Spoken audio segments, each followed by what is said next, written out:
A Praza de San Marcos foi este xoves o punto de descarga do Bonito do norte de Burela. Esta xoia gastronómica, símbolo de identidade do concello mariñán, foi a protagonista dunha show cooking e da posterior degustación de petiscos que incluían este exquisito produto.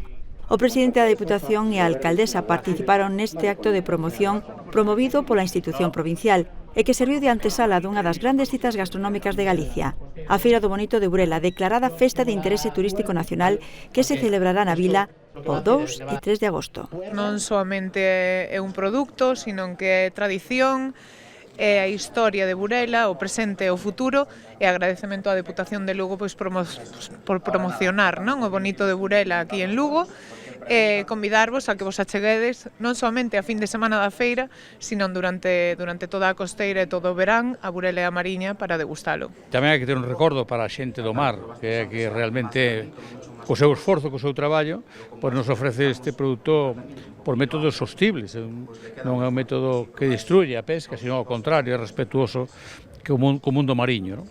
Así que eu convido desde aquí a todos os lucenses a que acudan a Burela o próximo fin de semana. Recoñecidos chefs da provincia foron os encargados de ofrecer as demostracións en directo, ca elaboración de 3 receitas de alta cociña. Ver a diferencia que hai entre os platos que se poden elaborar a nivel profesional e os platos que nós ofrecemos na feira, que son os platos máis tradicionales e que mellor representan o día a día do consumo do bonito.